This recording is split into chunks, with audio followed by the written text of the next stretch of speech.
I broke both my ankles, feet, my pelvis. I broke my back, my lumbar spine, L4 and L5. I shattered my vertebra that had gone straight into my spinal cord, and I actually cut my spinal cord. The doctor told me I'd never walk again, I'd never be able to skate again.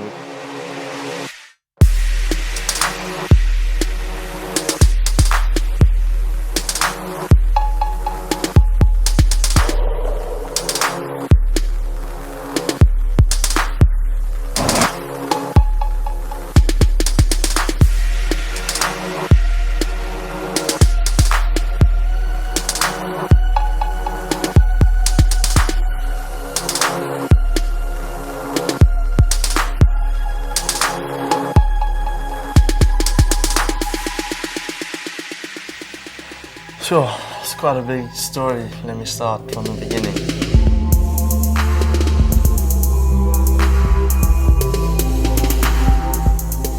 Downhill skating is an extreme sport. It's quite a new sport, really. It's taking off at the moment. It's getting really big.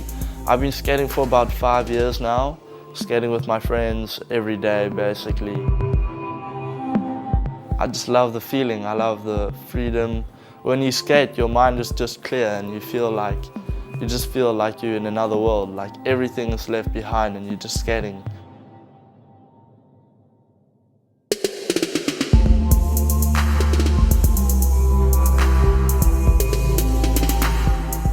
It was Easter time. Me and a couple of my friends decided to go skating down a hill. It's probably one of the most dangerous hills in South Africa. It was 4 of us, and it was about 12 o'clock midday, peak traffic time, and we started off pushing down the hill, and my friend's dad was following us behind, driving in the car, and we started skating. Everything was going good. I was actually like 10 meters in front of Matthew when it happened, and it was a big left corner. So I went into it, and while I was coming out, I saw this white bucky going up, and I was like, oh, I thought in my mind, I hope everything's okay. Yes, it was just a Saturday afternoon, the beginning of the school holidays, and I was busy doing things at home, and I got the phone call. Matthew had gone skating with his friends, and the friend's dad, and the dad phoned me and just said, Matthew's had an accident, but he's fine, don't worry. We think he may have broken his leg, and we'll take him to the hospital, don't even rush.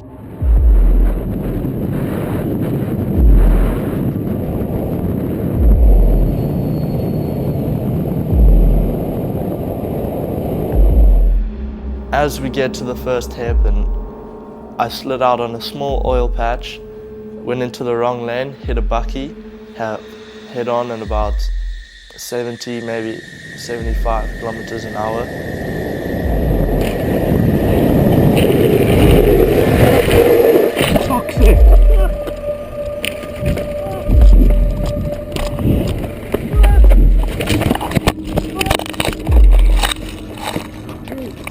Help me! Help me! Undo! My leg! Dead! And My leg! gee, I hit it, went straight under. My left leg went straight through the rim of the tire. My right leg went under the tire. Every time the tire would turn, it would drive over again and again over my leg, breaking it in different places.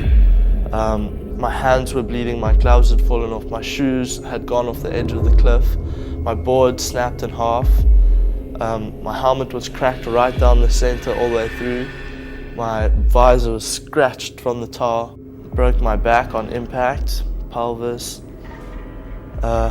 woke up like under the car, opened my eyes, everything was black at first.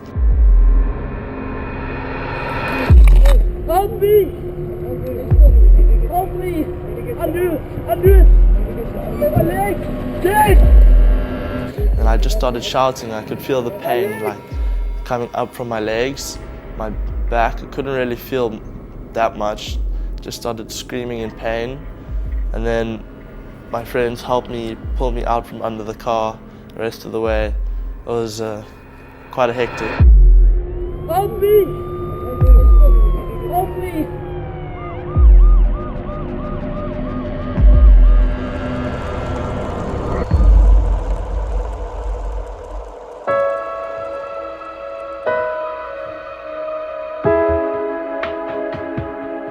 As I hit the car, went straight under. I saw just darkness, and out of instinct, I just said, like, the first thing that came to mind, the first thing that happened, I was just like, please God, help me, like, please let me be alive. And then went straight from pure darkness, just darkness. I could just see light coming from underneath the car. It was just like one of those miracle moments that it seems sort of surreal. Yeah, as he hit the car in a head-on collision, not in another motor vehicle, just straight his body, he cried out to God, and God saved him. They x-rayed me, checked out everything, and then that night I went in for operation on my ankle, where they put in metal bolts, plates, screws, all the rest. And I was actually discharged from hospital 3 days later, unknowing that I had broken my back and my pelvis, broken 2 vertebrae in my lower back, my lumbar spine. He had 5 days at home or something before we realized he couldn't walk at all, and there was definitely a problem. During my period at home, I started to get really sick. I was passing blood. I was puking up blood. I was feeling really sick. My legs were burning. He couldn't eat anymore and he was just going downhill. And from there we took him back. And They had actually told me I was paralyzed and I'd never be able to walk again. well, the night the neurosurgeon came and he spoke to Matthew and I in the hospital room, and he told us that Matthew might never walk again. It was the most traumatic thing that's ever happened to me in my life. Yeah, I mean, imagine if you were a parent and a doctor said to you, your son may not walk again. You know, that's a very tough thing to stomach. I couldn't really make sense of it at the time, and the doctor thought it would be appropriate for me to talk to Matthew about the possible journey ahead. He was such an active child. He just got his tennis South African school colours the week before, and he was number 5 downhill junior skater in the world ranking, and so active. And to be told that he might never walk again was just beyond what I could imagine. That first day after my accident, I told my mom, I'm going to be able to walk again and I'm going to be able to skate again. And it was like out of the question at the time, and everyone told me I was crazy.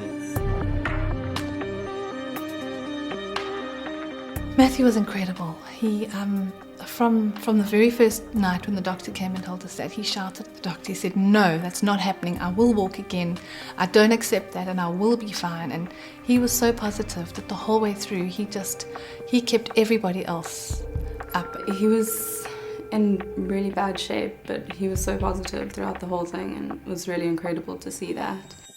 One day, my parents' prayer group that they have came in to visit me, and they all prayed for me, and it was quite an experience. We all pray often, but there is that element of doubt. So, you know, I just thought they're going to go and pray for Matthew, and we'll see what happens. They prayed for healing for him, and when they left, he felt tingling in his feet and like electric shocks going through his body and down his back, down his spine. And I was able to move again, and it was just a miracle. It was just after that prayer, a few hours later that night, this sensation came across my whole body, and I could feel it was incredible. And he pressed a bell and he called the nurse and he said, I don't know what's going on, but I've got this weird feeling, a tingling in my feet and these electric shocks going through me. And she said, that's your nerves reigniting. That's what happens when your nerves reignite. And I really believe that was the beginning of his healing. They got me to take my first few steps. It was really shaky, really wobbly. And I took my first few steps around the hospital, and then 3 days of practice. Would do this more and more each day, and by the end of 2 weeks I was able to walk all the way to the end of the ward and back.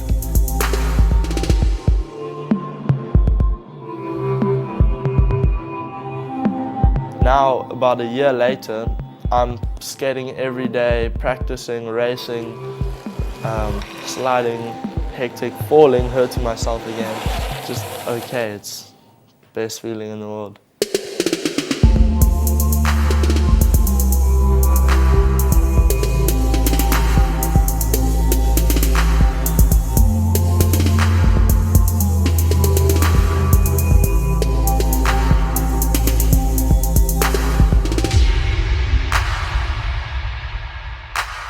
I mean, it's amazing. At the time of Matthew's accident, we were in the final stages of fundraising for the film The Perfect Wave.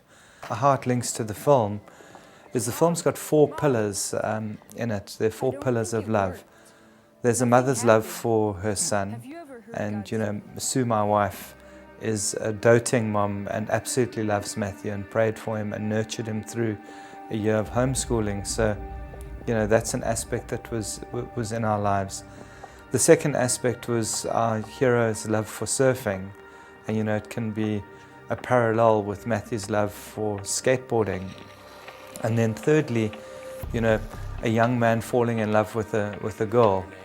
Whilst Matthew was ill in bed and lying there, so Brittany came into his life and she sat next to him and he fell in love, and you know, this relationship is a year later.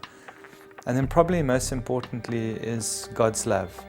And you know, we saw God's love for Matthew. As Ian McCormack had his accident and got stung by the box jellyfish, his mother cried out to God, and God saved him.